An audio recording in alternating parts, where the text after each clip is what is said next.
September 1952. NATO initiates Operation Mainbrace, the first cooperative multilateral maneuvers since the war. The FDR was part of a NATO fleet exercise off Denmark called Operation Mainbrace. The FDR and the RAF and British aircraft carriers were witnesses to one of the most incredible multiple USO sightings in history. The Ministry of Defense in the UK actually wrote it up as a USO sighting. The exercise involves 200 ships, 1,000 planes, and over 80,000 men from its member nations in the waters near Denmark. As one of the largest and most advanced ships of the time, the USS FDR leads the way. She was part of a task force that was sealing off the Russian submarine access through the North Sea into the Atlantic. Extremely important because what if there had been a USO base underneath the North Sea in that area north of Europe? We were surveilling them, they were surveilling us. September 13th, 1952. The Danish destroyer Willemoes is in the Baltic Sea north of Bornholm Island. Lieutenant Commander Schmidt-Jensen and several crew members reportedly see a luminous triangular-shaped object moving at high speeds above the water, in close proximity to the main fleet. The bluish object travels westward and suddenly turns southeast, directly toward the FDR. Over the next week, there are several more sightings stretching from Denmark back to the Air Operations Command bases in Scotland. September 20th, 1952, 7:30 p.m. 3 Danish officers reportedly observe a shiny disc-shaped object rise from the water and pass over them, again headed toward the NATO fleet and the FDR. The fast-moving metallic UFO heads east and disappears into the cloud layer. September 21st, 1952.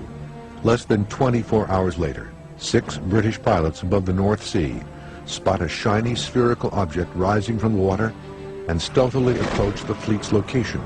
They reportedly give chase, but the swift-moving object evades their pursuit. FDR veteran Jordan says that he spoke to a witness over 40 years ago. They had a sonar contact from 3 or 4 destroyers, and they couldn't figure out what the hell it was because it was moving with them, and the damn thing was like a quarter mile wide, and it came up out of the water, and when it dinged one of the ships, and that was later reported as a collision between 2 destroyers. And he says that's not what happened, because he went up and he said this damn thing came up out of the water and flew up.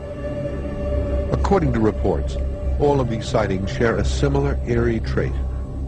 The witnesses uniformly feel that these USO objects, whatever they might be, are actually observing the naval exercises at close range. After Operation Mainbrace, there were so many sailors who saw the objects, and airmen from the RAF that saw the objects. This wasn't just 1 or 2 people. These were crew members on the USS FDR. So this is one of those very famous multiple sightings where everybody saw these objects. One journalist aboard the USS FDR during the operations had perhaps the very best view of this reported swarm of USO activity through his camera lens. September 20th, 1952, 11 a.m.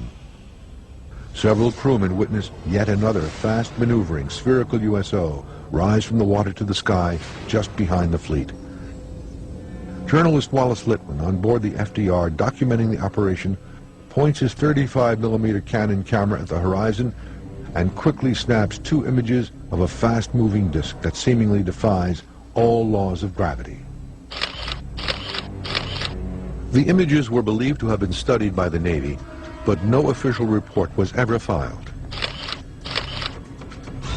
Wallace Littman took photos of the flying disc going over the USS FDR in Operation Mainbrace. So I got copies of his photographs there. It shows the object going over the ship, and you see the ship's superstructure and part of a wing of an airplane. Just like a bright light going over the ship with the forward. So, but they said it was like a disc light, some of the witnesses. USO sightings aboard the USS FDR during Operation Mainbrace were not exclusive to enlisted men and non-coms. Some believe that General Dwight Eisenhower may have even witnessed similar objects as a guest aboard the FDR.